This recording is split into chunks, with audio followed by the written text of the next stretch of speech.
Hello, everybody. Good afternoon. Oh,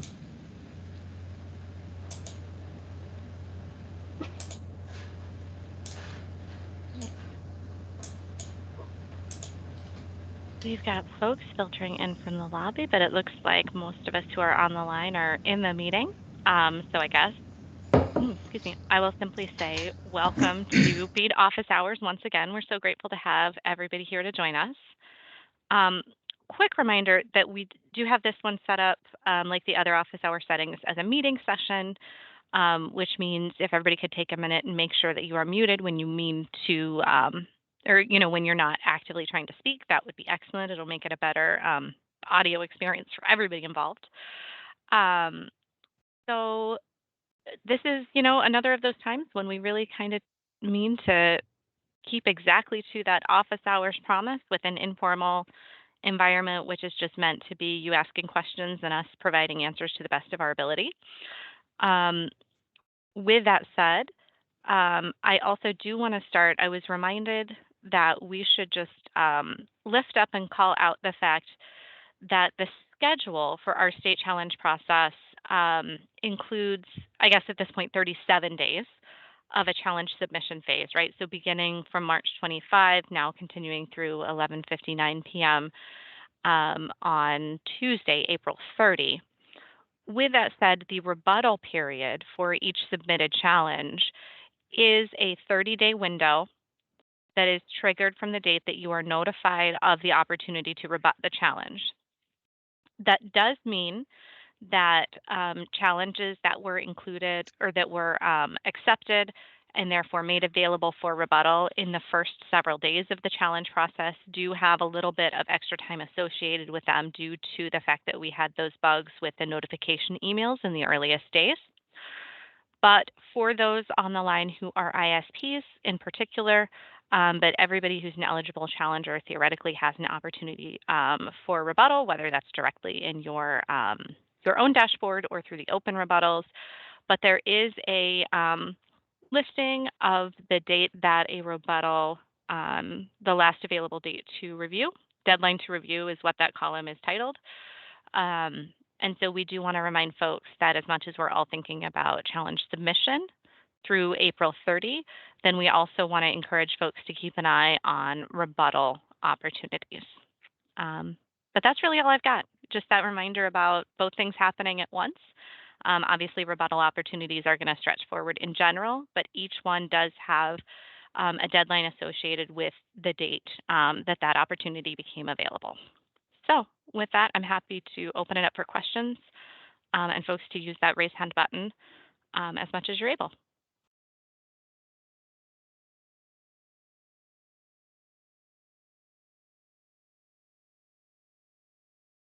Whoops. Bruce, I see you raised your hand. Bruce, I saw you. Did you? There Yeah, you go. no, I did. And Hey, hey, I want to start up, um, Bruce. I know that I've been difficult for you to reach for the last few days, and I apologize for that. Noise. But yes, glad you're able to join us here for the state challenge process or for the Okay, office hours. sure. And this is my first one, so I apologize. So, um, it's our impression that the My High office has done a great job identifying the federally funded, of course, all the programs, the federally funded locations. Um, my question is, if there was if one of those was challenged, is this set up that I would get an email to let me know that one of, for example, an RDOF location or a Robin location had been challenged?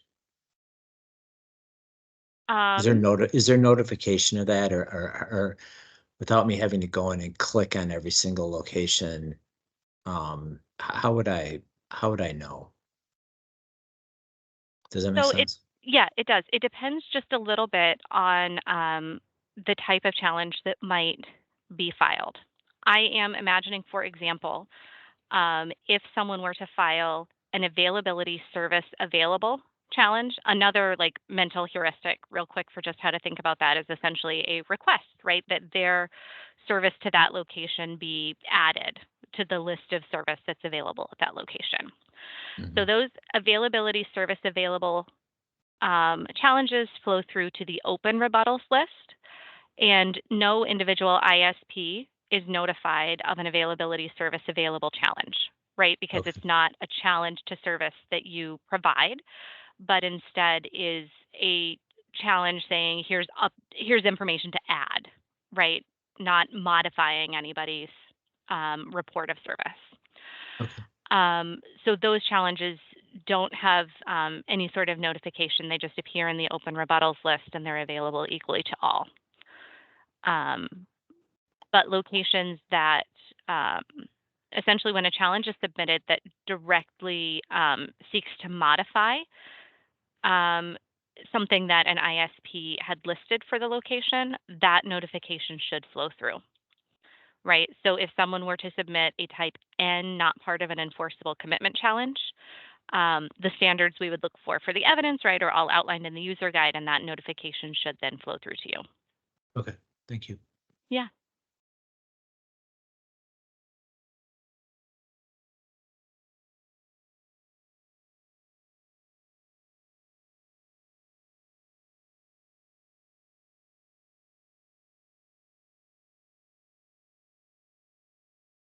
Autumn, I see your hand. Go ahead and unmute and ask away. Good afternoon. So some of you guys might be aware in my high side that we had to have all 3,300 some odd of our challenges we put in rejected for wording in our challenge letter. I just want to verify that it's going to be open for us to submit through the 30th. I'm saying yes, and I'm nodding my head, but yes, Yeah. everything will be open through 11:59 p.m.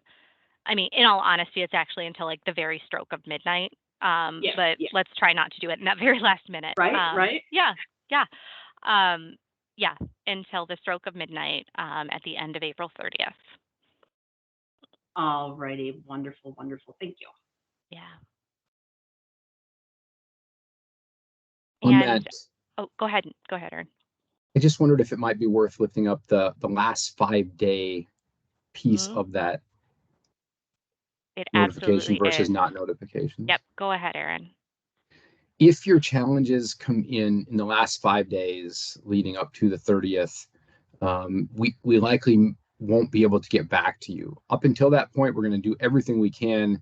If a challenge needs to be rejected, to try to get back to you. There will be comments in the rejection as to why the challenge was rejected, and we're trying our very best to get back with either a phone call or an email in addition, to make sure to try to offer suggestions as to what evidence might be necessary to support that challenge and make sure it goes through. But as it draws nearer and nearer to the end of the challenge period, 5 days to the end specifically, probably won't be able to get back to you.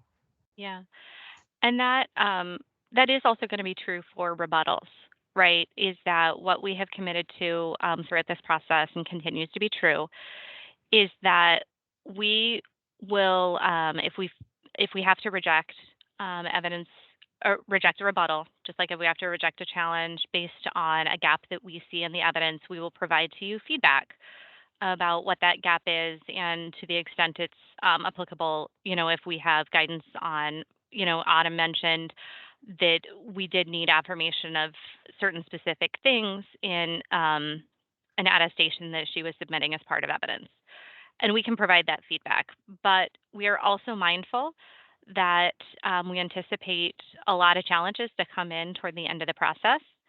And therefore, what we have said is that we will not guarantee that we'll provide that sort of feedback on things that come in either as challenges in the last 5 days of the challenge submission phase or rebuttals within the last 5 days of their individual rolling 30-day deadline. So we encourage folks who have any concern about the evidence that they're submitting to try to get things in advance of that window so that we have the opportunity to engage in a dialogue with you about it. We And that's said just in a sheer capacity limitation.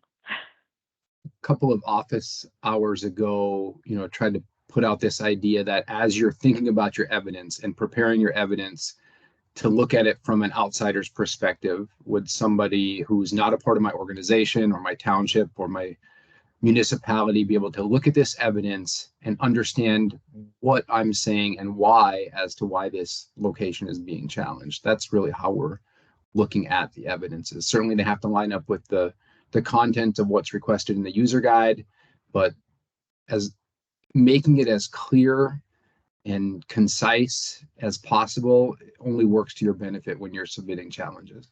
Mhm.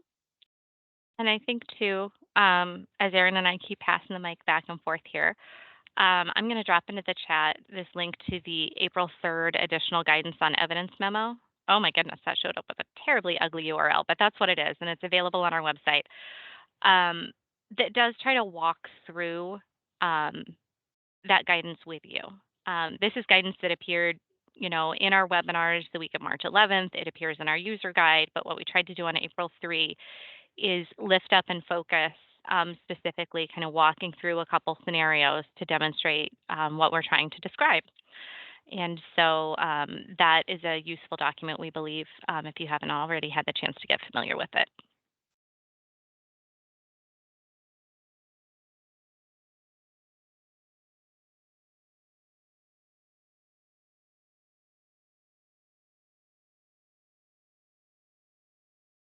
We've obviously got lots of time together, so any additional questions, just go ahead and hit that raise hand button, and we'll be happy to provide all the insight we can.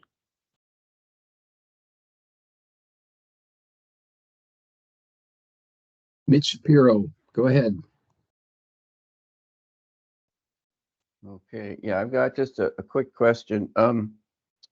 It's actually asking for, again, sort of for feedback if you can. We are in the process of filing CAI challenges, and that includes the whole range of possibilities. This is paired with this isn't the right address. Some addresses, some emails suggest, adding this location. There's no locate. That location doesn't show up as anything on the map. And then in addition, some I forget what the term you use. Basically, there's not symmetrical gigabit access at that location. And so what we're thinking about, because we've got, multiple people working on this, and you're going to get a whole pile of stuff, and this is a particularly messy, one of the probably multiple messy areas. So we've already filed some location related challenges, I believe, including a few that were the email form. And so we're thinking about on the speed challenges, because it seems like you want to get the address correct. So what we're thinking about doing is in the submission, hopefully there's a spot in the speed, an explanation box or something where we can add some notes, as well as in the evidence, the document, there'll be a couple of attachments. Reference, what we're thinking about is it should be the entity name and the challenge ID number, both, all the challenge ID numbers associated with those, let you know what we've already submitted. And we're thinking that might be helpful to you. It'll certainly be helpful to us to keep track of all that, so things are connected, so that, let's say, I don't know how you're managing the process, but if somebody is looking at the speed challenge and they can see, okay, there's a location challenge, and this is what it was. This was the old address. This is the new address. It might be helpful. So I guess the question is, would that be helpful to you, recommended or not? And is there any suggestions you have for a process where we can help you know what we did, regardless of how you organize the challenges? I just don't know. I assume it's So I'll stop there and ask you to comment. Yeah. Okay, so first off, it sounds like we're talking about type G. This is a CAI that for which qualifying broadband service is unavailable, or type Q, this is a CAI with qualifying broadband that is available service, or that is available type challenges. I just want to lift that up for folks who might be looking through the user guide and or the initial proposal volume 1 to take a look at the specifics of the evidence standards that we're looking for and things of that nature. So those, we're talking about G and Q type challenges. But the rest of what I'm about to say is generally applicable. We have not specified and do not require any particular standard for a file naming convention. That is why we have asked that type C challenges, that this location is a CAI that have to flow through us by email, that it's one location per email, because that is supporting our tracking and organizational system, but everything else, the tracking is supported directly through the portal.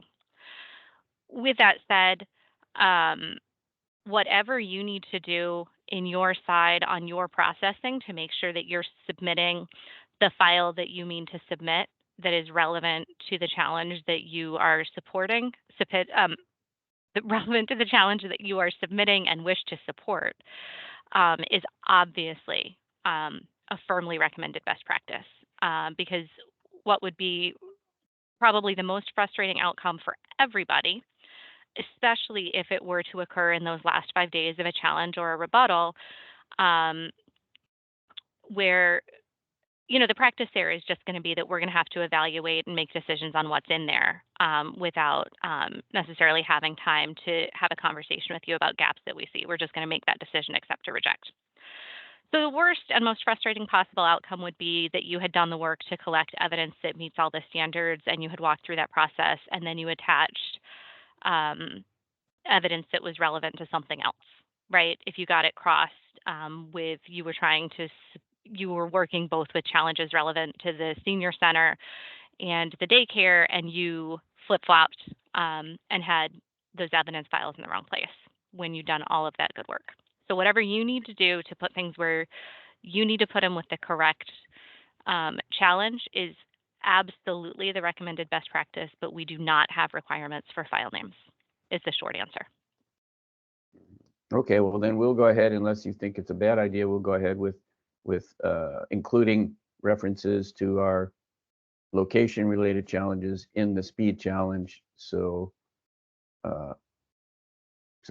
you can identify it with the proper location. I mean, I think that's what it comes down to, is the concern is if one of your staff looks at the speed challenge and doesn't know that there's a location correction in the works, could they make the wrong decision because we weren't clear? So the goal is to be as clear as possible that this is the location, that is the correct location. Yeah. And that's the speed challenge, that's the location that the speed challenge applies to.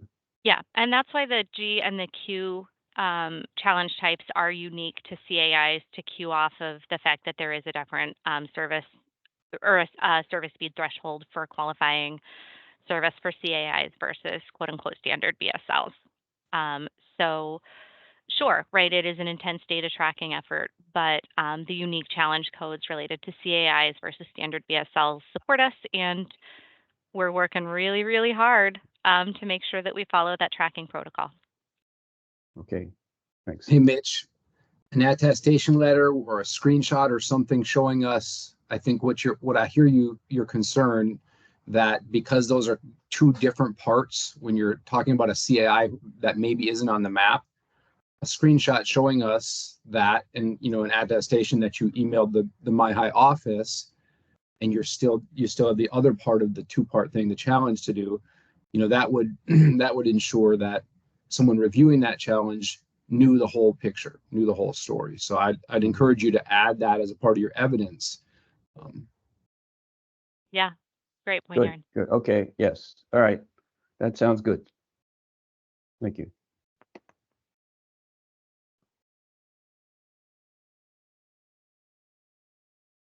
Oh, and actually one more question. Anything you can say with regard to the tracking thing? At the last meeting I asked about the possibility of adding some functionality for challenge tracking. I was making specific reference to the rebuttal tracking because that's a lot of these large submissions. Any evaluation that's been made with regard to those or any other functional enhancements? You weren't very optimistic on Tuesday, but today's Thursday, so. Today is Thursday. Absolutely the case. It continues to be the case that the feedback we're receiving from the developer is that this is a more difficult developmental lift than it might seem on the outside. We are prioritizing some other fixes that are necessary to ensure the correct function of some specific challenge types. For example, working through, we heard the conversation about what to do with a this location is not a CAI challenge, and how that a service was currently a type R, code R challenge, and how that was requiring a speed of service threshold. So as things like that are identified, getting those functional bugs addressed continues to make top of the list. So we continue to recommend that same thing we did recommend before about that copy paste function. I've actually seen a couple different users who have gone through and done those lists and shown them to us for various reasons. And so, yeah, that's been a system that's been working for some folks who do wish to be able to sort in particular ways. Yeah, I think it's definitely workable.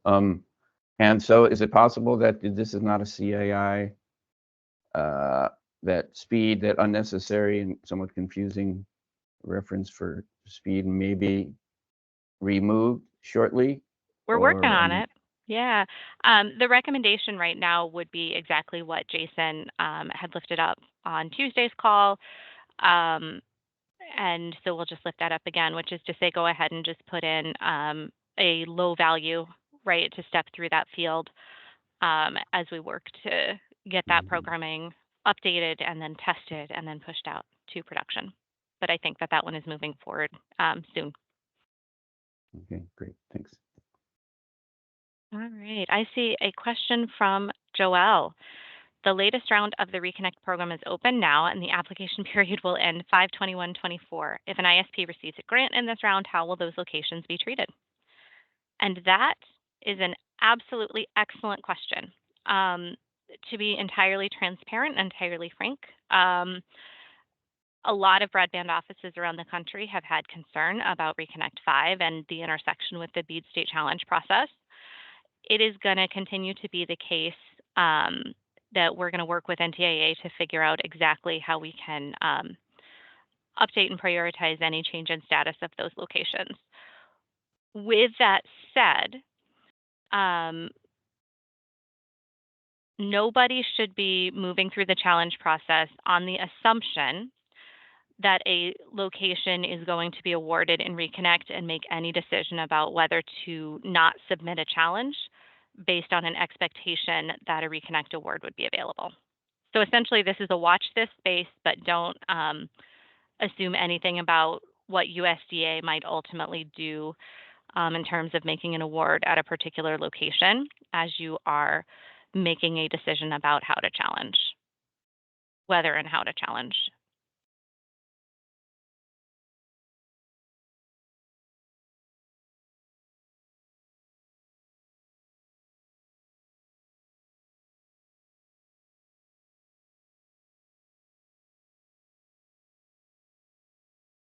Dick, I see your hand up. Go ahead and unmute yourself and fire away. Okay, I'm just getting involved in the CAA challenges, so I've got some questions that might be at the 50,000 foot level, but that's where I'm at. If the map shows a speed that's not symmetrical gigabit on the MyHigh map, is that automatically challenged, or does each ACI have to be, or CIA have to be challenged? So are we talking about, I want to step up and really step back with you. So we're talking about a location that is identified as a CAI, so essentially has that triangular icon representing that location on the map. Correct. And then what you're seeing is that in the service options box on the left of the screen, that there's no option that provides gigabit service. Is that right? It specifies 25.3. Excellent. Yep. Then in that case, that would be considered a CAI that does not have qualifying broadband service available.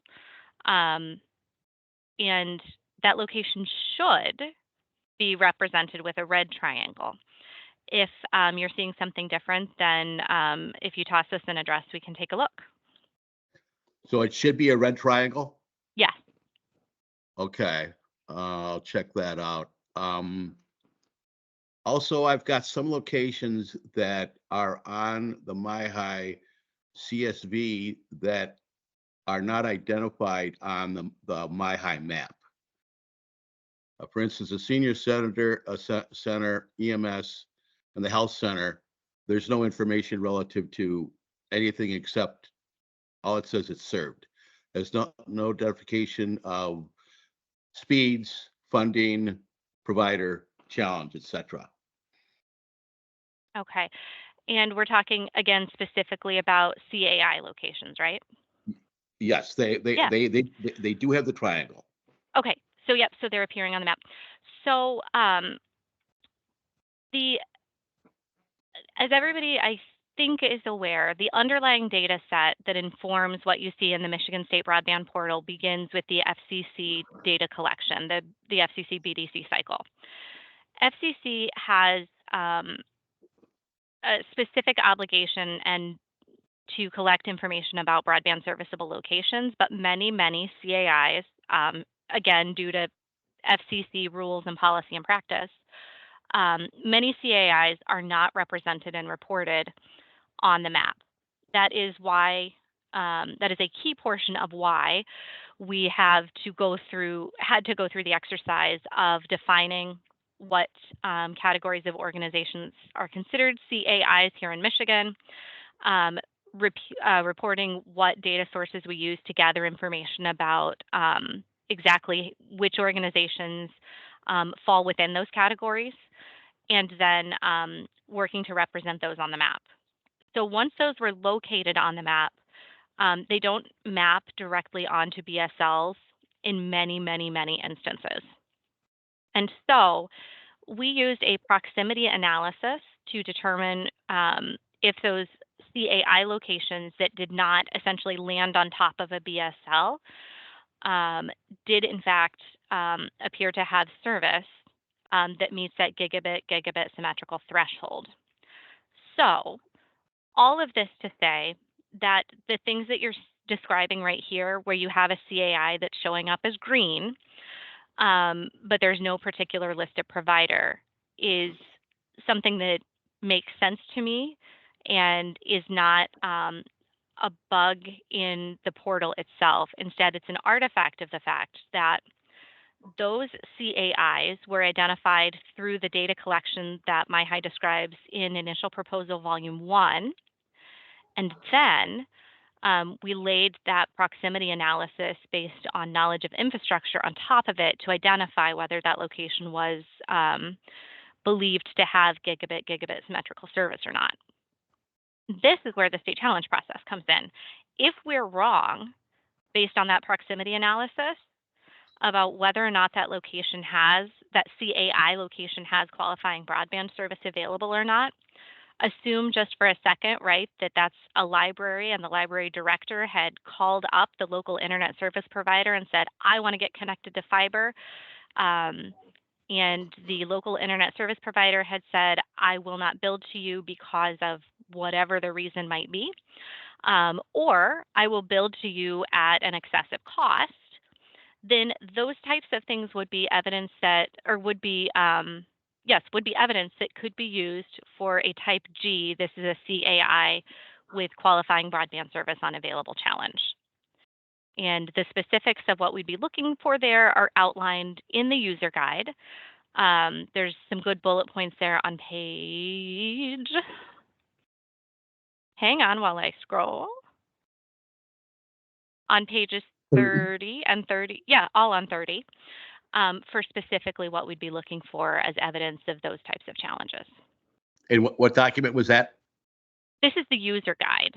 User guide. Okay. Yeah, which you can find on our website, and I believe Aaron dropped into the chat just a few minutes ago.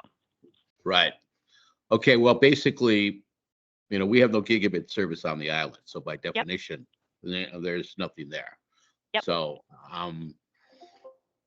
but if there is a speed test required, how we're running the speed test is we've got Netrix boxes from the University of Chicago and Merritt's. Sure, yeah. And we only have none of those are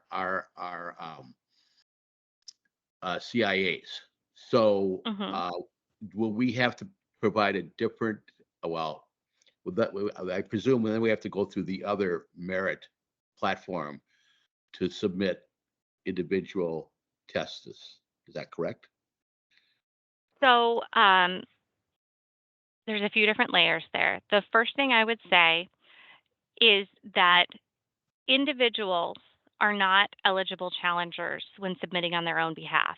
If there's a nonprofit organization or another eligible challenger who's collecting speed test information and submitting that as a challenge, then that could be done either through Merit's platform that I am not particularly expert in, but I do believe we have some folks from Merit on the call, or you can connect with them separately. Or speed test challenges are an available type of challenge through the MyHigh portal, so long as you're an eligible challenger submitting those type S speed test challenges. So that's the first thing I would say. The second thing I would say is that we continue to very firmly encourage everyone to focus on consequential challenges. So if a location is already correctly represented as unserved or underserved, then a speed test that confirms that and would not change the status of that location might not be the first place to invest energy if you are needing to make decisions about what you can do with the capacity that you have and the time that we have available for the challenge submission phase. Does that make sense? Yes and no. Fair enough. So I mean, we are defined. We're registered as a not-for-profit, so we will be able to do it that way. So I'll just go through the whole process. The last question I have is, has TDS ever responded to the my request to upgrade DSL to fiber for Beaver Island? I am not going to respond about any particular provider's service publicly. This is a public forum, and we're going to be mindful about everybody's confidentiality in terms of that sort of thing. I would say that we have received information about providers that are part of various enforceable commitment programs that has been represented on the state broadband portal. And if you want to have a follow-up conversation, we can, but I'm not going to do it in public. All right. Yeah, let's do that. I'll follow up with that. Okay. Thank you.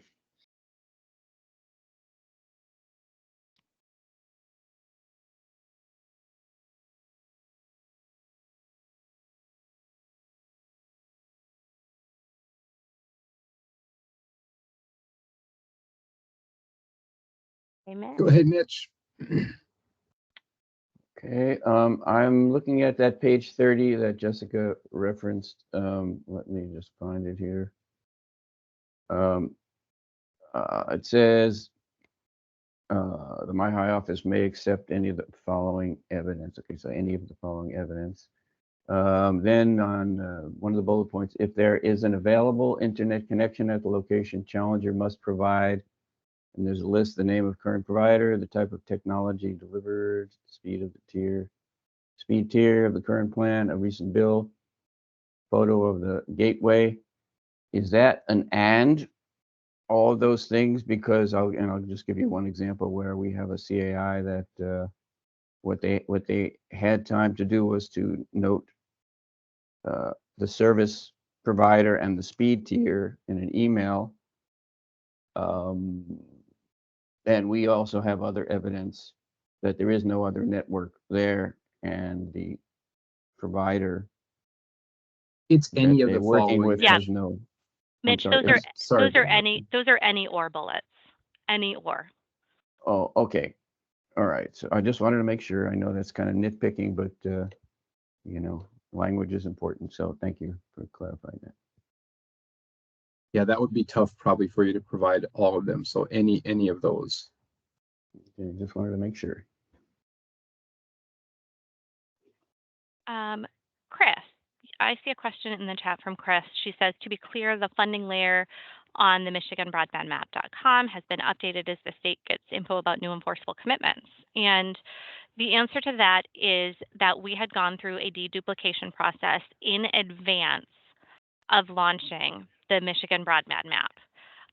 In the same way that adjudication of challenges will be represented, like when it's done, right? You know, you can see the challenged location status, but adjudication, you know, we haven't like changed the color of any of the dots essentially. Kind of similarly, additional information about enforceable commitments that comes in through the challenge process would be represented at the conclusion of the challenge process by classification of those locations as, you know, depending on whatever's appropriate, unserved funded, unserved unfunded, underserved funded, underserved unfunded, et cetera, et cetera. I hope that's the clarity you're looking for, Chris.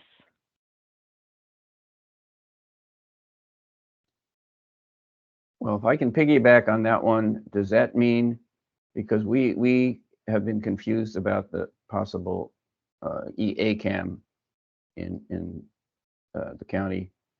And so is it possible that even though there's no indication of that on the map, that at some point in the process, and maybe part of the question is it possible that at any point in the process that can be updated by the service provider? My understanding is that MyHigh had submitted, had offered or provided some sort of a deadline, whatever, to carriers to submit that. So I'm wondering, what are the possibilities to expect in terms of an unexpected EACAM submission? Yeah. So what would happen would be what you're describing is essentially the question of what if there's an enforceable commitment out there that was not reported in the deduplication work that was done prior to the initiation of the challenge process. What could happen is that that could come in as a challenge, right? Because there are challenge type E for this location as part of an enforceable commitment. Challenge type N for this location is not part of an enforceable commitment. And so those could that information could come in as a challenge. That location would get that challenge chip, just like other challenge locations. And that information would be represented in the appropriate queue. A type E, this location as part of an enforceable commitment challenge would flow into the open rebuttals list. A type N, this location is not, should flow through to the challenged provider. And in that instance, those challenges would get the same kind of disclosure that any other challenge would. So if it was going from no to yes, in other words, this is an enforceable commitment, that would have to be done by April 30th. Is that correct? Or can that just come in out of the blue? Yeah, no, it would have to be.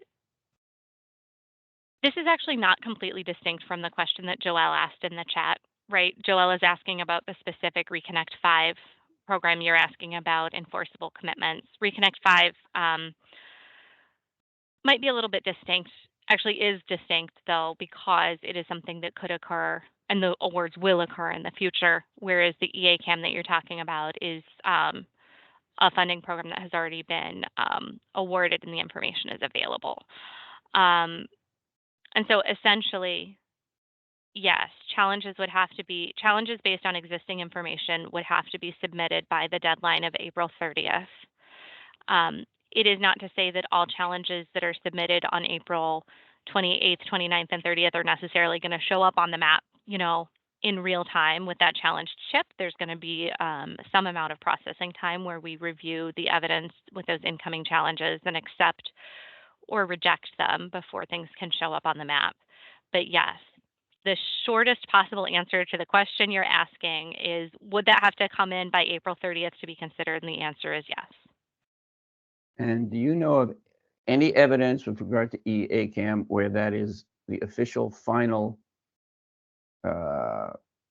situation from the FCC? I looked on the FCC website.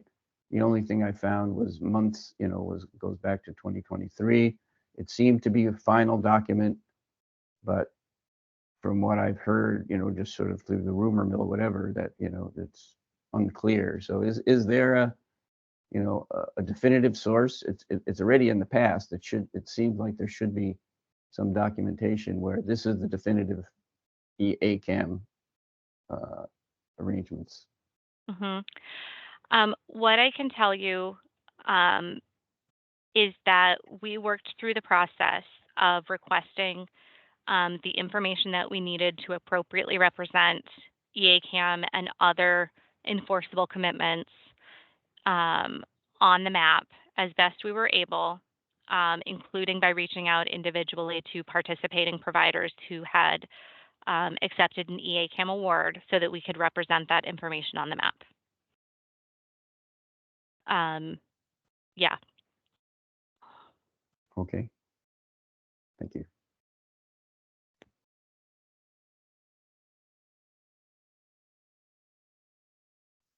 Go ahead, Dick. Was your hand up there? Yeah, I've got to follow up on the EACAM issue. The ACAM proposal or the program definition is opaque, to say the least. I have requested specific information on support levels from the Universal Service and also from the FCC that has not responded with information. They won't provide it to me. Is there a way that we can, or can the MyHigh assist us in getting that information? Because it is defined on the map as funded, but there is no specific information on the support levels and the funding. So it's difficult for us to make a challenge when we don't have the information from the FCC. What I would say is that a location is represented as funded if, in the event, there is information available to MyHigh that there's an enforceable commitment to bring BEAD qualifying service to that location. If you have information that contravenes that, then that is information that should be included in a challenge. And so looking at those type N, I'm scrolling for a specific reference for you. Give me half a second. Okay, so looking at page 27 of the user guide, not part of an enforceable commitment. This type of challenge allows challengers to provide evidence that the location is not or is no longer covered by an enforceable commitment, as indicated on the deduplication process and appearing on the map. So there's then a list of types of evidence that would appear, or not would appear, but that could be submitted that could support such a type N challenge. Okay. But an N challenge is, if I'm correct in that the N challenge is not for specified enforceable locations, because there is you've got the enforceable location challenge, and then you have the not enforceable in challenge. So how do we reconcile that? Yep. So they're essentially challenges that exist to meet certain separate request for correction essentially on the map. So a type E challenge would be used to request corrections if an eligible challenger had information that a location that is not shown as funded is in fact part of an enforceable commitment to bring BEAD qualifying service. And so we would then be looking for evidence that, as the list says, includes all the following information. You know, the agreement, the attestation, the type of the service that's going to be made available. A type N enforceable commitment challenge is essentially the other type of error, right? That if a location is represented as being part of an enforceable commitment and there's specific information that that location is not going to receive BEAD qualifying service through an enforceable commitment, then that's a type N challenge. So it just depends on which type of mistake you're trying to fix through your challenge, whether you need an E or an N challenge. Does that Okay. help? Yes, because Excellent. when you answered it, I have to use both of them because it's applicable for both the enforceable and the non-enforceable. Surprisingly as that might be, that's the way I read it. So I guess I'll just do it that way. Sounds good. Thanks.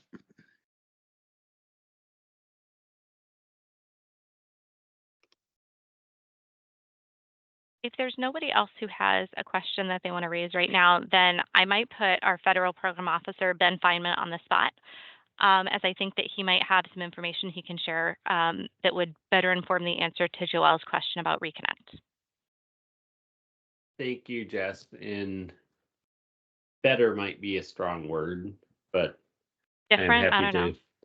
happy to add some additional context. You know, let's be candid, the timing with Reconnect is not real great for either of the programs. And the what Jess said is absolutely right. The context I want to add is Reconnect does not affect the challenge process because we won't know anything about it until the challenge process is over. And so at the end of the challenge process, the MyHigh office is going to have the canonical list of addresses that they are obligated to make sure will have service when they submit a final proposal to us.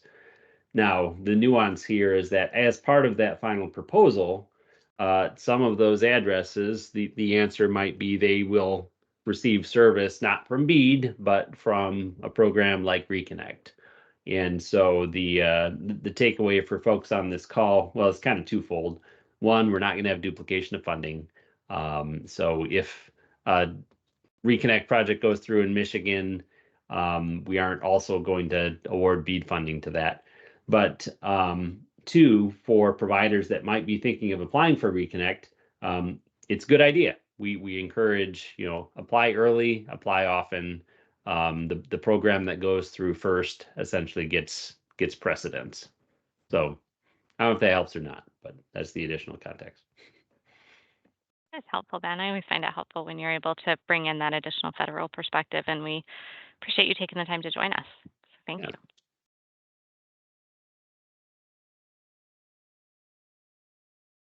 Folks who've joined us for office hours before, I think, know that I'm not afraid of sitting in silence. If there are no additional questions, we can put on our mute buttons and wait and see if additional questions occur to folks along the way. But if you do have those questions, this would be an excellent moment to hit that raise hand button.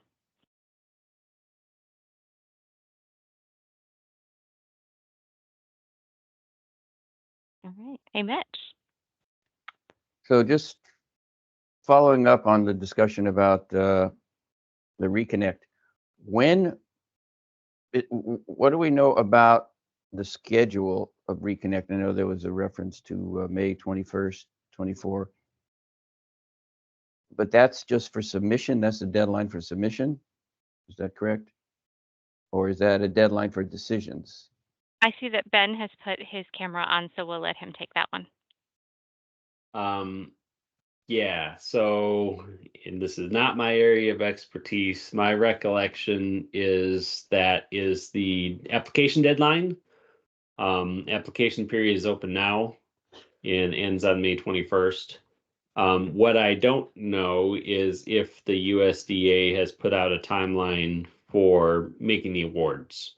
And so if somebody else knows, they can feel free to jump in. But that is not something I have seen, and lacking additional information with that ambiguity, we should assume awards will be made at some point during the 12-month period that My High will be running the sub-grantee selection process. But no, I don't have any more specific information.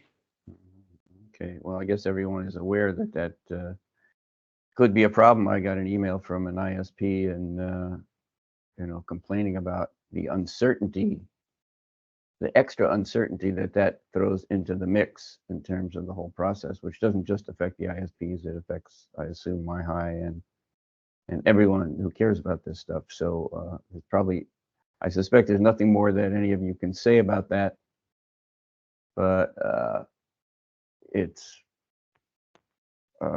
maybe there is. I can't think of anything else to say. I mean, the other thing I'll say about that is that there's only $150 million available across the whole country for 100% grants.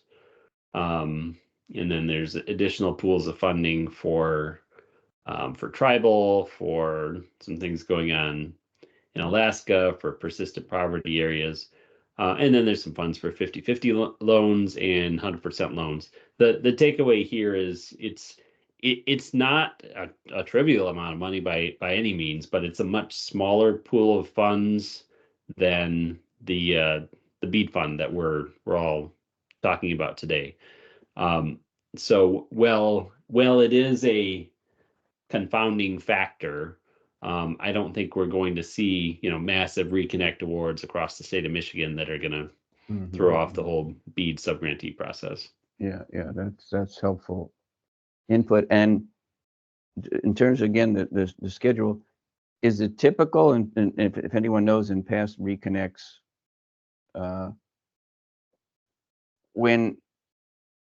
how long after, in other words, do they announce the applicants, or do they just not announce anything until the winners? In other words, is it possible to say, okay, there's actually not much submitted from Michigan? I mean, that would be nice if Reconnect could just throw out some sort of guidance and say, okay, to kind of, in some ways, it would back up perhaps your point, Ben, which is this is not a relative to BEAD, this is not a large amount of funding and won't have an impact. It might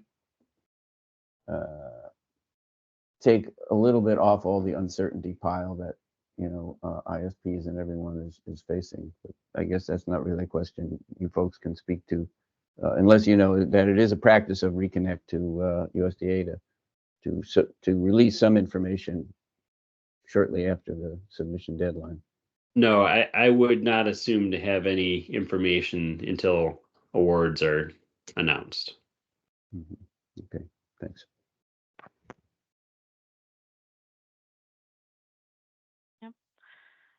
I see a question in the chat here from Mark Bishop over at Michigan Department of Civil Rights. And Mark, you're going to have to hop up and correct me if I understand this wrongly. But I think you're asking if the Connecting Michigan Task Force, that interagency working group among state government agencies,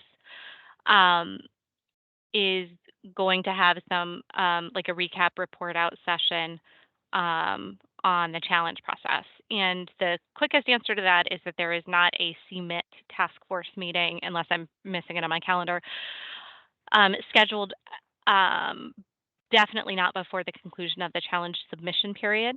If you as a CMIT member do have questions, then let us know, because we'd like to make sure that you get the information your agency needs. But there will be reports about the challenge process, and ultimately those reports are going to be the final classification of each location. And those will be published after we have made all of those final determinations and had that approved by NTIA. That's what we said in initial proposal volume 1. But yeah, if you've got specific Hey, questions or thoughts, then just reach out to us at any time. hey, Jessica, this is Mark. Yeah, Hey. I think everyone would just be interested to know how this big basket, not just their individual thing, but Yeah. you guys are leading the nation in all of this stuff. So because tomorrow there could be the next grant cycle come around, and you know, the lessons learned from the whole big picture, I think everyone would appreciate. Yeah. That's all I had. I know that's kind of inside baseball, but No, anyway. I think that's very kind of you to say. Certainly, you know, we are among not the earliest state by any mean to launch their challenge process, but we are kind of in the earlier portions of the wave of these state challenge processes. Um, and yeah, everybody who is doing this, it is their first time doing it. So there are a lot of really interesting things that are happening. But yeah, we'll share that information as we're able. Working really hard, obviously, to make sure that we respect everybody's confidentiality. No information that isn't ours to share gets shared. But yeah, it's an interesting time for sure. Jason, I see your hand up. Hi, Jessica. Hello. Question about, I know the state plans to allocate BEAD funding based on essentially number of eligible locations within a hexagon. Mhm. Do you have any idea what level hexagon that is? Is it level 8, Ew. level 9? Oh, well, I, as a non-GIS professional, have to answer differently, and then you'll have to translate that, which is to say 1.5 miles on a side. 1.5 miles on a side. Okay. Yep.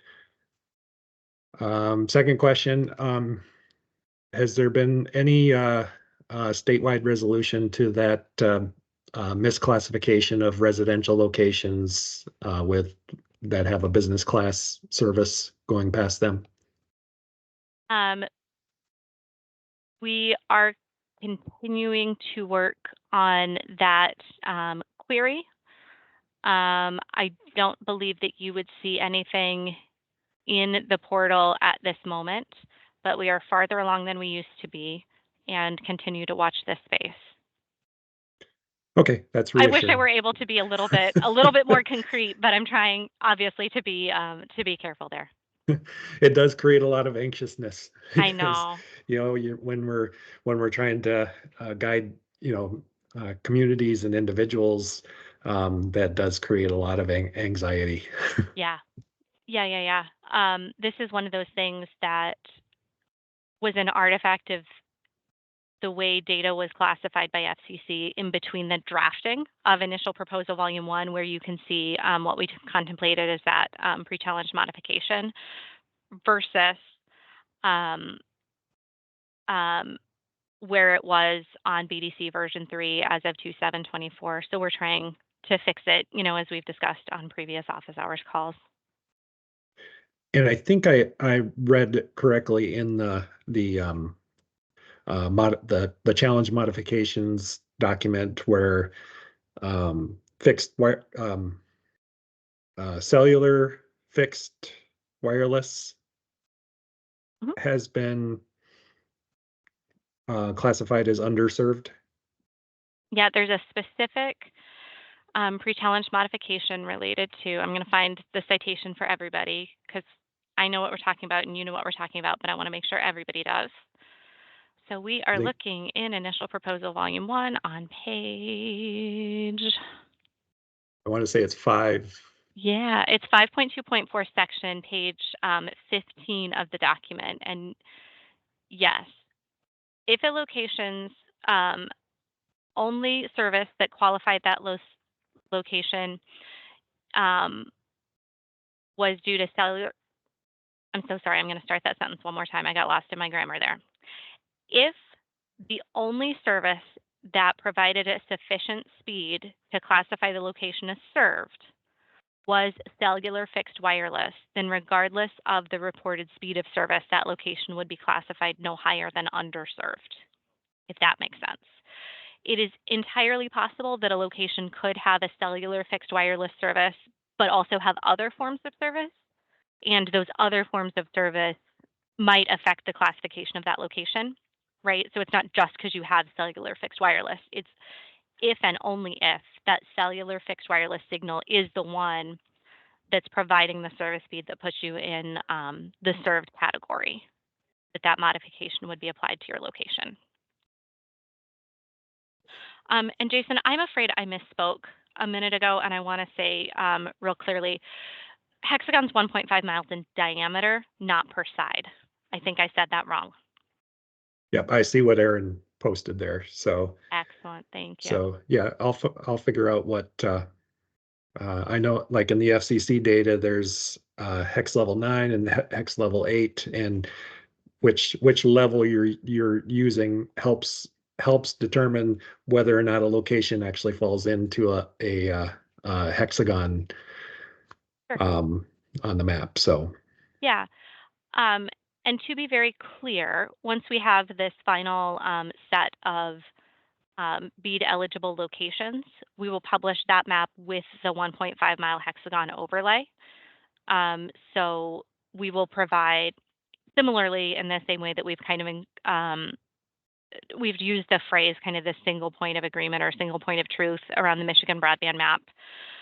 We'll provide an eligible location versus HexBin map with a much better title than that by the time we publish it.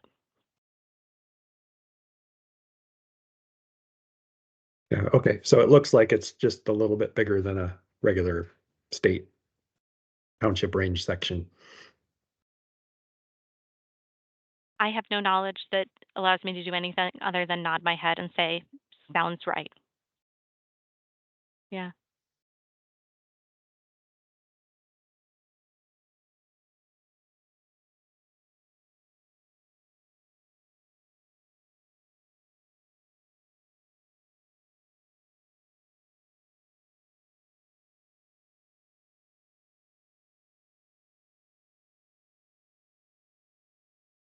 Yes, I see your hand, or whoever's using your login. There you go.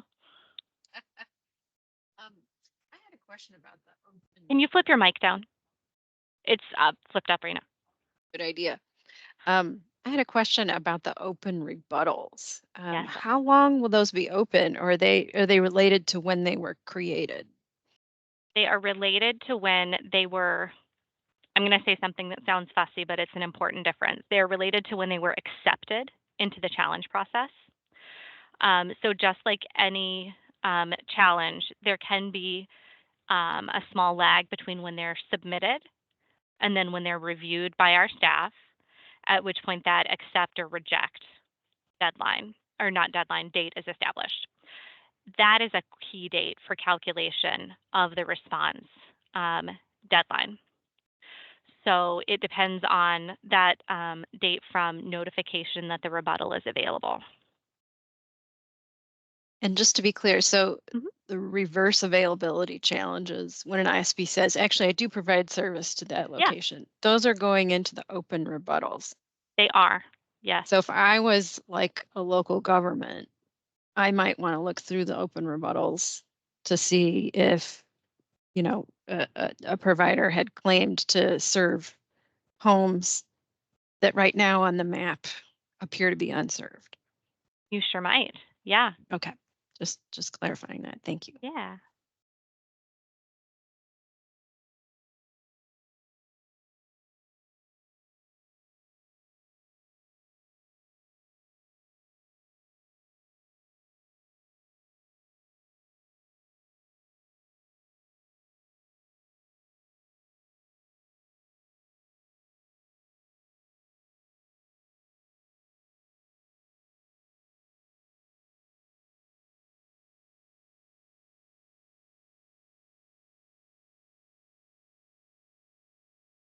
Lynn, I see your hand up. Excuse me. Go ahead and ask your question. Hey there, I just have a clarifying question. I'm just getting into the CAI challenges. And if if I pull up a CAI and it says served, but under the provider's information, it does not say 1 gig by 1 gig, that is something that I can challenge? So yes, and depending on the status of the CAI or other challenges that might be in place, you may not need to do a separate challenge for it. So a type C challenge would be, right, you're identifying a location that's currently a BSL and therefore would have some sort of availability report, whether that's, service that is available or the fact that it's unserved and no service is available. The type R, this location is not a CAI challenge. Also would involve essentially removing that triangle, right? Because you'd filed out when a location is showing up with a triangle and that needs to be removed from the map. It's possible that that location would then be represented just as a quote unquote standard BSL. If that was in fact a location that appeared in the FCC fabric. Then there are those code Q and code G challenges that do have to do with specific information about broadband service availability and speed of broadband service availability relevant to a CAI site. Essentially, those Q and G challenge types would be the most useful if you have a location that does have a triangle on the map, but you need to correct information about availability.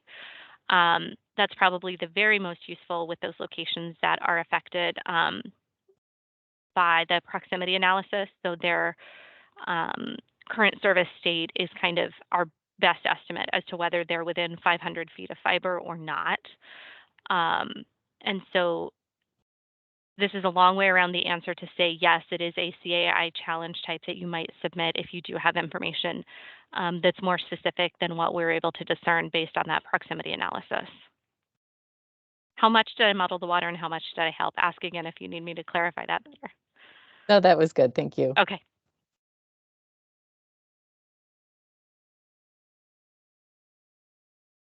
We did have a question in the chat as to whether these office hours, which have all been recorded, will be available. And the answer is yes. We just don't have them yet on our website, but that is the intent, to get them loaded up on the MyHigh site.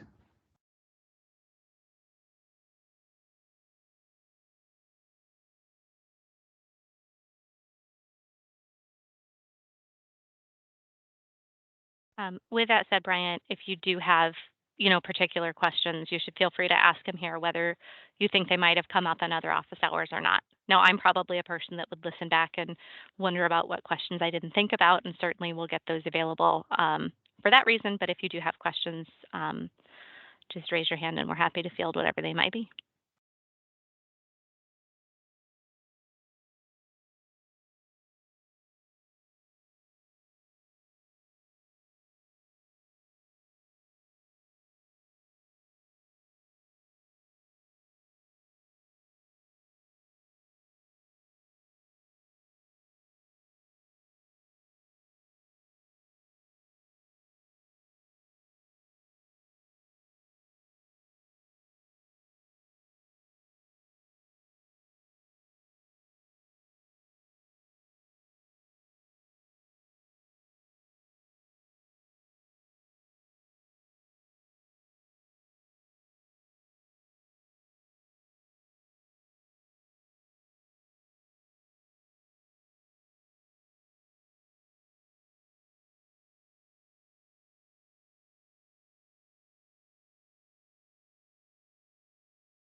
Go ahead, Chris.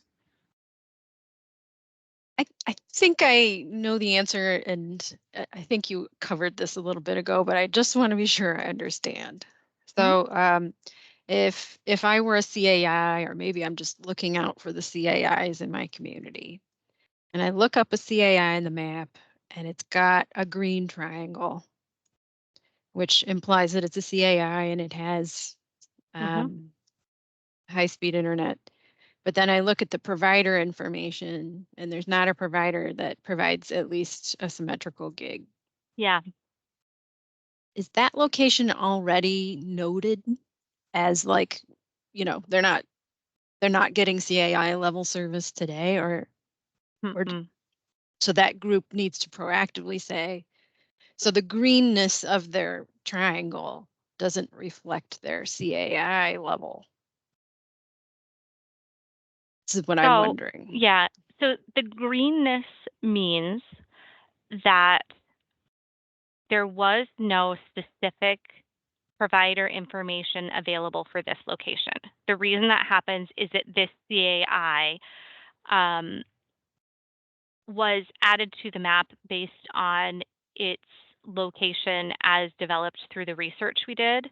It doesn't appear in the fabric. However, because it is within 500 feet of a known fiber line, it is represented as served. If that is correct, and that location either has a fiber connection, or the reason it doesn't have a fiber connection is that for whatever reason it chooses not to subscribe, then nothing needs to be done. If, however, that availability information is incorrect, and that CAI has attempted to subscribe to service and cannot get connected, either through refusal of the internet service provider to make the connection due to whatever is preventing that construction, or it's one of those situations where the construction would be done, but at an excessive construction cost, then we would want somebody from that CAI, or on behalf of that CAI, maybe it's like a local unit of government who is concerned about this, CAI's representation, to take a look at, I'm just going to say it is a G challenge, and the standards for what we need to see for this is a CAI where qualifying broadband service is not available, right? And essentially, it is akin to a single location availability service is not available type challenge, but it's specific for a CAI because of that different service threshold. Got it. So I'm just going to paraphrase. So a green triangle means that MyHigh believes that qualifying service is available. Yeah. But if I'm looking out for the CAIs in my community, I probably want to validate. Yes. Yeah. Okay. Thank you. Mm-hmm. Thank you, Chris, for turning it into real person language instead of Jessica's many, many multi-layered version. Go ahead, Jason. Yeah, so that, thanks, Chris, for asking that question, because that got my mind thinking about many of the CAIs, specifically the E-rate eligible CAIs, might have recently done RFPs for the E-rate process, and there may be fiber running in front of that CAI in which that provider didn't respond to the RFP from like 2 months ago.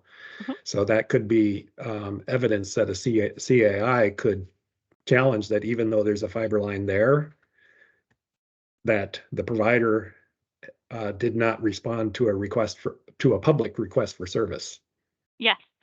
Aaron has copied and pasted in information from the user guide.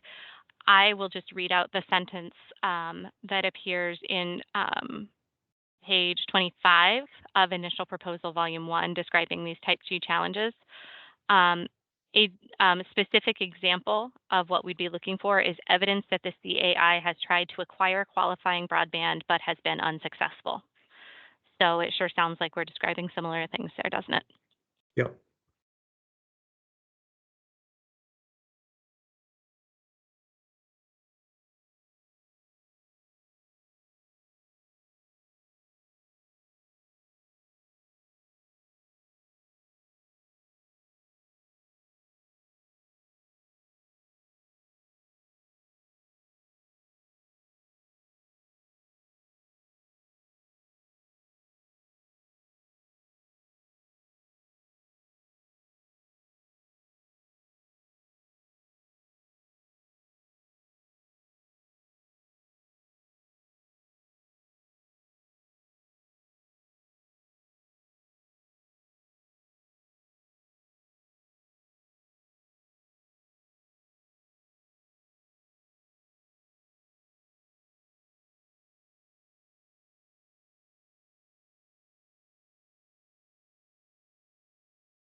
That's from Mitch asked what page the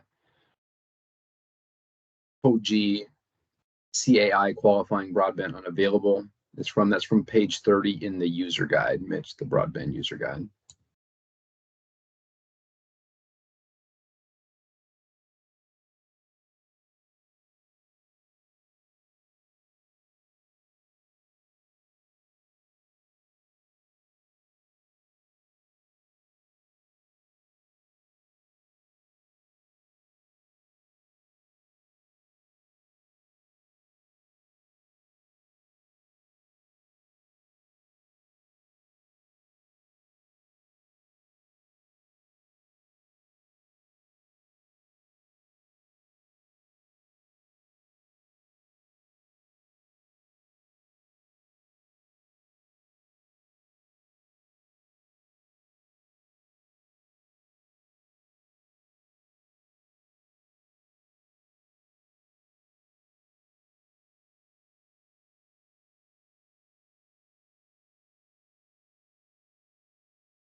Autumn, go ahead. What's your question? More website related than data related, but has there been any word from developers on the map jumping problem? Because I'm going through resubmitting my 3,000-ish that I put in, and I'm getting really irritated with it. You're muted, Jess. I sure am. Yes, Autumn. There has been feedback from the developers in that the problem has been replicated by the developers, but I have not seen feedback in terms of they have identified and begun to deploy the fix. I wish that were a quick fix. Fingers crossed. I know. Are there lots of people experiencing it, or is that one of those other things that's weird with just my logins? We have experienced it. We've had users within the office who've experienced it. I don't feel like I have my finger on the pulse of if we've had a lot of other reports of that bug, but it's certainly not just you. Okay, perfect. That means they'll at least be looking. That makes me feel slightly better about life. I am happy that we can do that for you. Thanks, Jess. Small victories. You know, on a Thursday afternoon, we're on the downhill side, right? Yes, ma'am. All right. Joan, I see your hand up. Hey, good afternoon, everyone. Can you hear me? Yeah, you're a little faint, but not bad. Oh, okay. And this may have been asked already. I just hopped on. When looking at rebuttals, I see some entries that are duplicates. They've got different challenge ID numbers, but the location is the same, the address is the same. And in responding to those, do we have to respond to all of them or just one? The first thing I'm going to say is, would you screenshot that and email it to us at leo-my-highspeedinternet.com? Or if I said that too fast and you have my email, you can use that as well. Okay. Yeah. My best guess is that may have come in, like if the same location were somehow involved in two different challenges. But let us take a look. Yeah. It looks to be that it may have been, it's a little bit mixed bag. It looks like maybe it was uploaded and maybe they didn't think it was accepted, or it was on a different date entirely. Okay. So it's a mixed bag. Yeah, let us take a look. Okay. The other is just a comment. And if you would take it under consideration, I know the closing date is April 30th at 11:59 p.m. Yes. Would you put Eastern time on there? I'm in the far western UP. Yeah. I am going to take a look because yes, you are entirely correct that is the time that we're using. And yes, we will immediately request for Eastern time to be listed there. Thank you, Joan. Yeah, because I'm in the far western UP and I'm amongst those 4 counties that are on Central Time. Yeah, which means you're the authority on whether we say Gogebic or Gogebic, right? If you want to be a Uber, you say Gogebic. There we go. If you are not and you say Gogebic, we know you're not from here.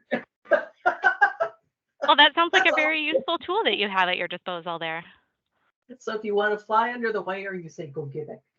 Yeah, got it. Thank you for that flag. Yeah. All right, I'll grab some screenshots, send it to you. I'll try by the end of the day. But I'm gonna Thank you. Appreciate you. All right. Sorry, folks. I tried to link our email address in there as a hyperlink the best I could, but I am failing miserably. So, but it's there in the chat. So.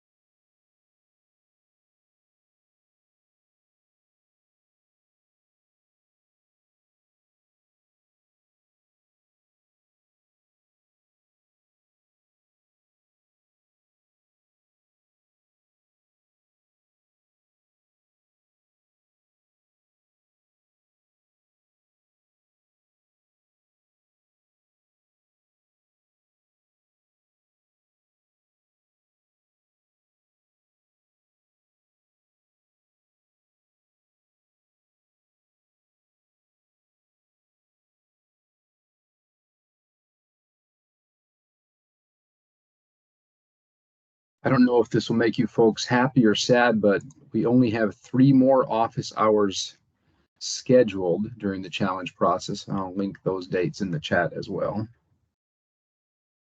And as Aaron gets those into the challenge or into the chat, I would flag that this week we had a Tuesday session, but next week and the one after it's a Monday, Thursday schedule. So just make sure that you've got that where you want it to be on your calendar if you are planning to join us. It'll be Monday, Thursday, Monday, Thursday. I might be reminding myself as much as I'm reminding anybody else as I say that.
This is Bryant. I think someone may have touched on it earlier. As far as the rebuttals are concerned, like we can on the map for challenges, we can draw it out. There's no way to have some sort of like bulk rebuttal, correct?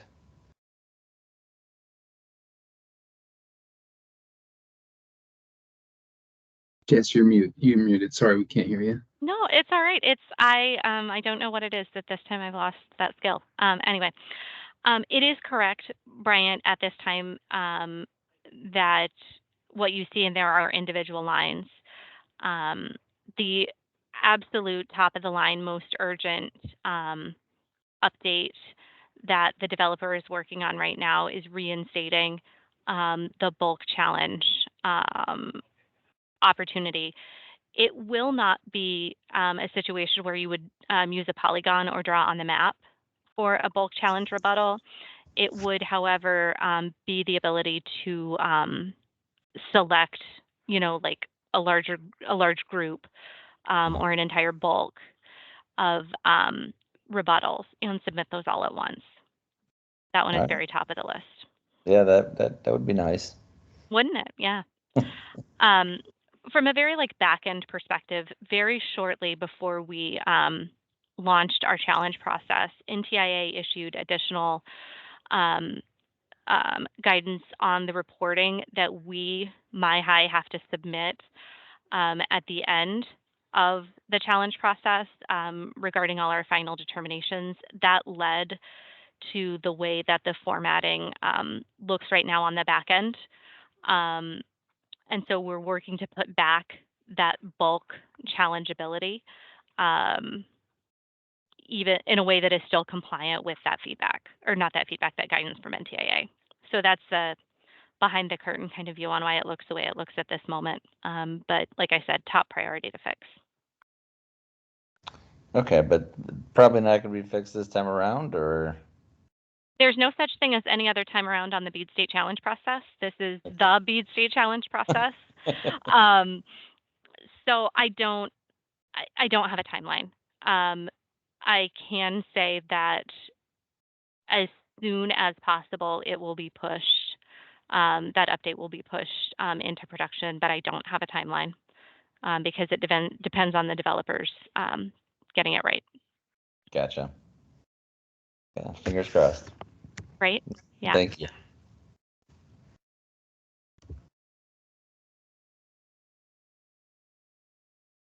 Go ahead, Nicholas.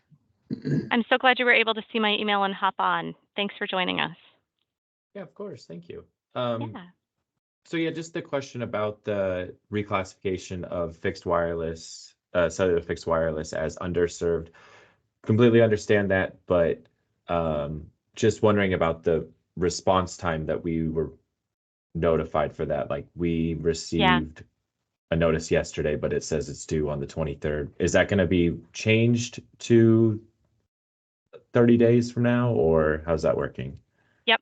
I saw your email, and we are going to get with the developers and see what happened there.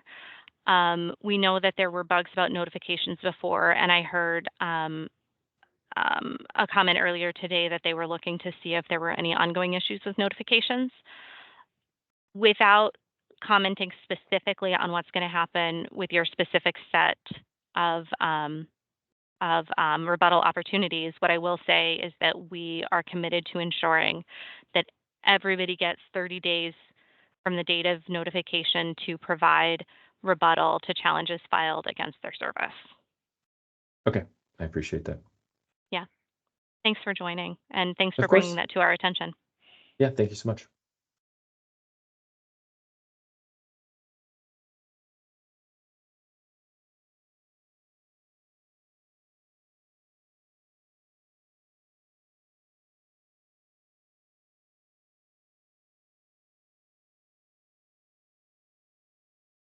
So, believe it or not, I have a real-time update that will be of interest to all of those, to Brian and all of those who are interested in bulk rebuttals. So I'm going to read this out.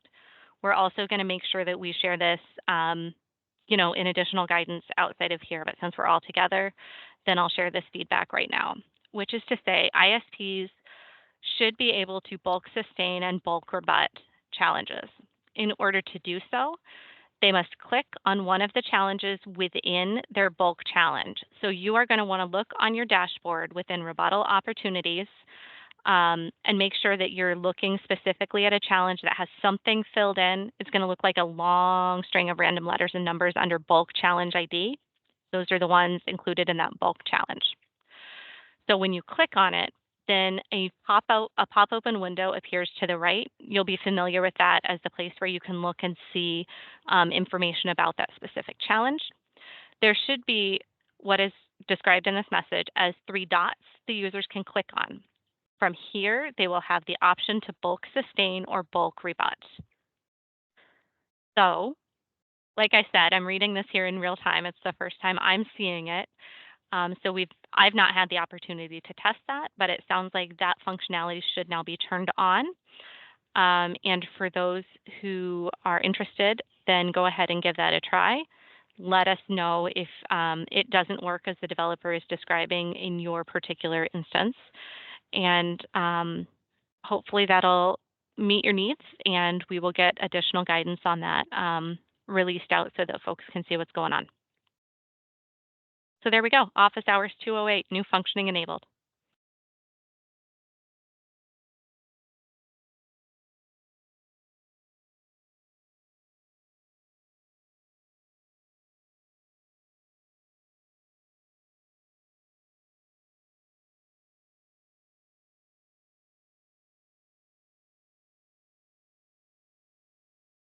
Go ahead, Jason. All right, I'm going to have to share my screen for this one.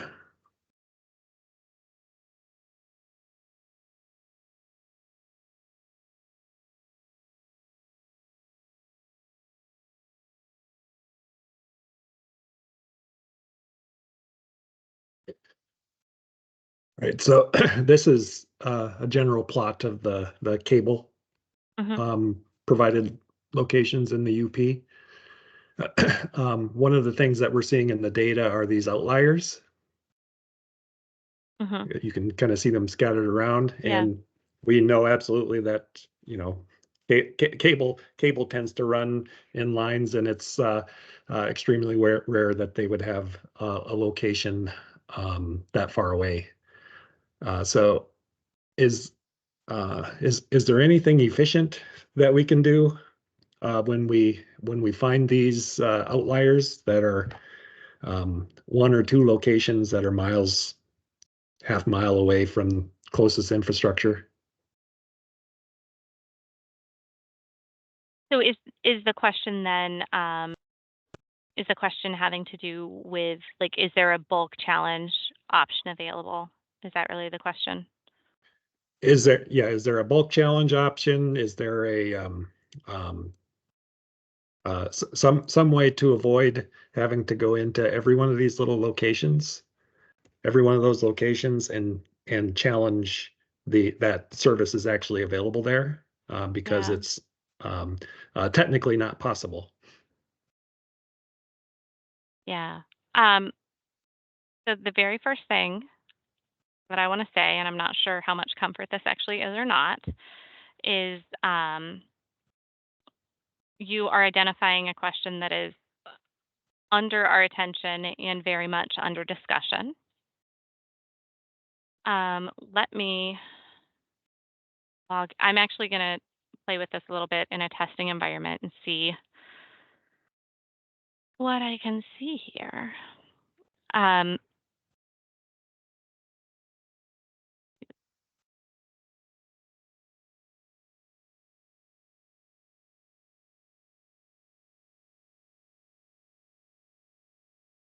So I suppose the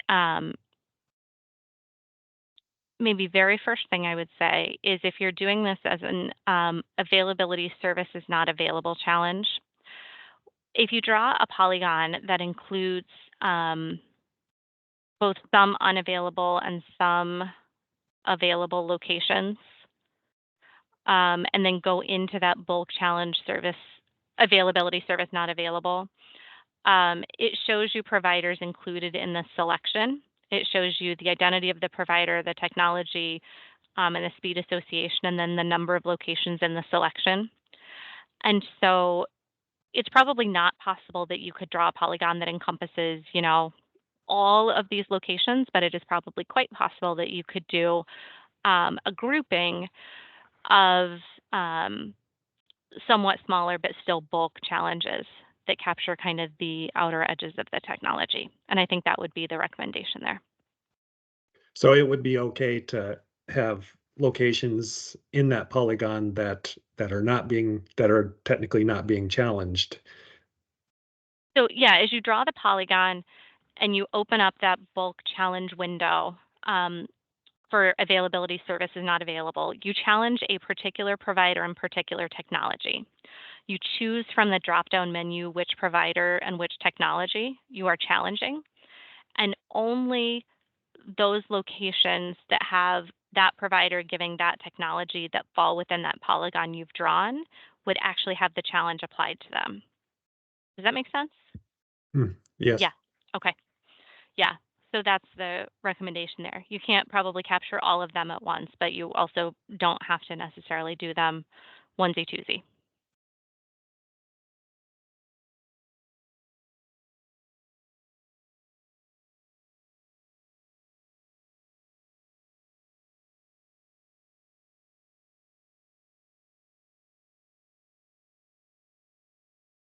Hey, Jennifer, I see your hand. Yeah, and follow up to that, but do you then need to submit the required documentation for each of the addresses in the polygon? You would submit the required documentation for each of the locations you're challenging. Yeah. Okay, in that, yeah. Yeah. That would be a lot for Jason, it seems like. It would be a lot for Jason, yeah. In that instance, frankly, just like every other type of challenge, we'd encourage you to take a look at those bullet points that are listed for the type of challenge you are submitting, or I guess actually for those who are considering rebuttals, the type of rebuttal you're submitting, as they're outlined in the user guide, and really think about what you have that could meet those standards, meet those bullet points for each of the locations involved in your challenge or rebuttal. A better, probably clearer explanation of what I'm trying to describe is what you would find in that April 3rd memo that's available on our website and linked in the chat associated with this meeting. And if I'm guessing Aaron's face correctly, I think he might be about to drop it back in the chat again. So it'll be right there. Very good. Thank you.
Go ahead, Jason. Jason? All right, this ends related to it's building off my previous question about those miles away outliers of cable providers. How many? This is in the UP, and we have very sparsely populated census areas. Mm-hmm. How many census areas does it take to trigger an area challenge? Mm-hmm. In census block groups, where there are fewer than 65 BSLs per square mile, which is about 1 in 5 in the state. It's the least dense 1 in 5. Then the threshold is 3. In all others, the threshold is 6.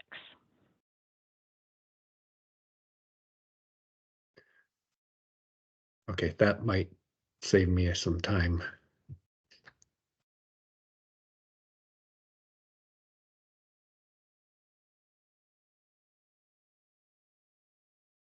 Greg, I see your hand going up and down there. One question in the chat before we come over to you, Greg, about just reading it out loud here so everybody knows and so it's on the recording. Hopefully before the end of the day tomorrow, we'll release guidance in the form of a memo, email that out with regard to the bulk rebuttals that we talked about earlier. Just answer that in the chat. Greg, go ahead, ask your question. That was actually one of my questions, was about a bulk process for this. So that's good that you guys are already working on that. My second question, so sorry, my name is Greg Hunt. I'm from Wide Open West, or WOW Internet Phone and Cable, depending on how you see us. We were wondering, and I don't have access to the website, some of my team members do, so I'm here representing them. We were seeing quite a few duplicated records for us to have to investigate and either dismiss or concede. And so we're trying to figure out, how do we get rid of duplicated records in our system? Like I think I was scrolling through and we were seeing multiple addresses being recorded more than once. Yeah. So it is, it is possible that the same address could be challenged more than once. So that could be part of what you are seeing. But if there is duplication that looks like it shouldn't be there in terms of the same challenge just popping up more than once, then certainly if you could send us a screenshot to the email address leo.myhighspeedinternet@michigan.gov, then that would let us troubleshoot that with the developer. And Greg, if it would make it simpler for you to get that, then you can certainly sign up for an account in the portal. There's no limit on how many accounts or how many users any particular broadband provider may have, and you'll all be able to see the same information that's organized by provider, or depending on other eligible challenger types, by nonprofit organization, tribal government, local government, whatever. Okay, that's fair. We just got brought into the mix yesterday. So one of my team members did submit access and she was looking at it. So we're going through the planning process on our side to make sure we're ready to answer these challenges. I think I was told by the end of May, is that correct?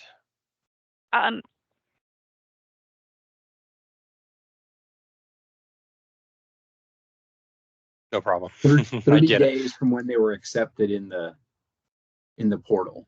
Yes. So it's a rolling date. They're all a little bit different in that regard. Okay. And then at what point does this process stop, or is this an ongoing process that we'll continually have to monitor and watch, similar to the FCC BDC stuff? Yeah, the BEAD State Challenge process is a one-time event.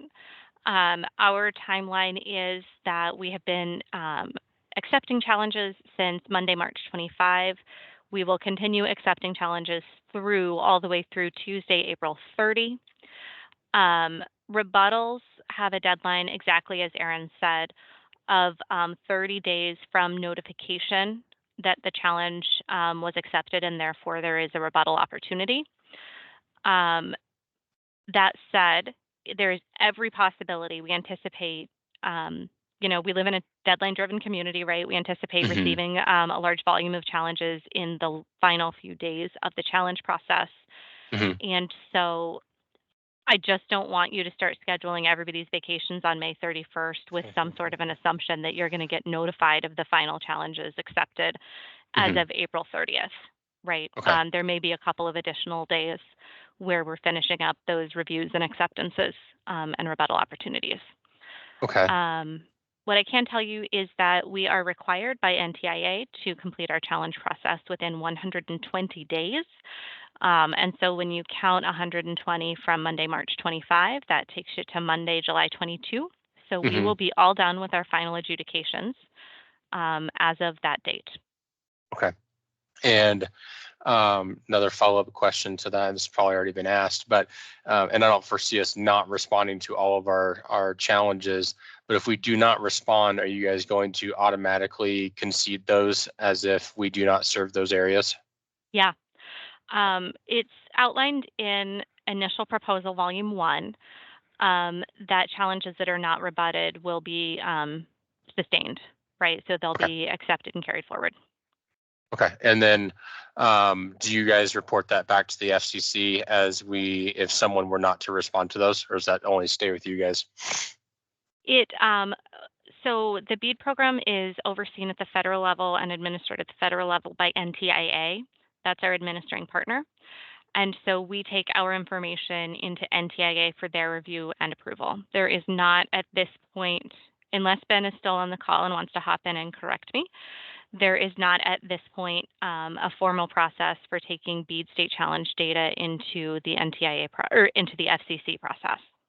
That is correct. And NTIA will not be reporting that data into the FCC's national broadband map. So we encourage ISPs to continue doing your BDC reporting as you always would. Yeah, then that makes perfect sense. Like I said, I don't foresee us not responding to all these, but I figured it was worth the question. And we've also seen my assumption, because I just got brought into this yesterday, is that the data was curated off of the FCC BDC data, or where was the data pulled for this project? Yeah, the underlying data set is we were required to name a very specific iteration of FCC BDC. Okay. Yeah, and so we start with FCC BDC version 3 as updated through 2/7/24. That gets listed. There are certain standards that NTIA has for BEAD qualifying internet service that get laid on top of the FCC BDC data. For example, there are certain types of technologies, maybe the most commonly discussed is unlicensed fixed wireless technologies that would cause a location to be shown as served on the map, but through the federal definitions of BEAD qualifying service, do not get carried forward into our state challenge map through nothing that MyHigh can modify. There's also other standards. For example, latency is one that some providers in the state have been dealing with that lay on top and can cause locations that are represented as served on the FCC map to show up as underserved or unserved on the Michigan State Challenge map. So we start with FCC BDC version 3 as updated 2/7/24, lay on top of it the nationally established NTIA modifications, then lay on top of that the 4 pre-challenge modifications that are outlined in our initial proposal volume 1, which is available on our BEAD State Challenge website. Once that's all done, that is represented. That is the core data set that is represented on the MichiganBroadbandMap.com. Okay. And when you're saying 2/7/24, you're saying February 7th, 2024, is that right? Yes, Okay. I am. Yeah. So that makes sense as to why we found certain areas that you guys aren't stating that we serve, where right. we Yep. do, is because we filed those in the March filing. So that's making sense to us now. Yeah. There's, I think every provider in the state is dealing with catching up service that they added essentially for the BDC4 reporting cycle, just like you're saying. Yep. The methodology we've recommended for folks to manage that is to take your BDC4 filing, essentially subtract from it your BDC3 filing, and then compare that to the list of unserved and underserved locations that are not already designated as funded in those two lists as they're linked within our initial proposal, volume 1. And that essentially gives you the universe of potentially what the term that we would use is consequential challenges, ones that could move a location from being unserved or underserved to being designated as served on the map. And that's where we would suggest that you approach your availability services available type A challenges. Okay, I appreciate that. Thank you. All right, I do see that we are at 2:30. I see that we've got a couple, how many hands up? We've got 2 hands up. Oh, one of them's mine, so that's easy to resolve. Matt, why don't you go ahead and ask your question? We'll keep recording if folks need to catch up later and need to drop. But also, if folks want to hang on the line, then we'll just take this last question and wrap it up for the day. Yeah, it's 2 really easy, quick questions, Jessica. First is, do you know when that guidance is coming out on the bulk rebuttals? Yep, what I'm going to say out loud to you is the same thing I said to Nathan in the chat, ASAP, before the end of the day tomorrow for certain, but likely faster. You've heard me talk before about some of the review stuff we go through before publishing documents over here, but we'll get this out as quick as we can. Okay, sorry, I don't have access to the chat for some reason. Nope, so. totally fine. No, I'm just trying to say I'm giving you the same answer as I gave other people. If that sounded like I meant, please read the chat. I didn't mean it that way. I apologize. And then can you just go over really quickly those dates that you just went through on the previous question? I didn't jot those down fast enough on the 120-day window. Yeah. So everything will be done and final determinations will be made by July 22nd. That said, what we committed to in initial proposal volume 1 is that we will publish the results of our challenge process once we have NTIA approval. And so don't look for us to publish that, on like July 23rd or 24th, because what we'll be doing on July 23rd or 24th is be turning the results of our challenge process to NTIA for approval. And so once we get that approval, then we'll publish those final designation lists. Okay, thanks. Yeah. That was it. Was that the only date you needed, Matt, or were there others? Nope, that was it. Okay. Thanks. Excellent. All right. Well, we had a little bit of a lull there, but we finished strong.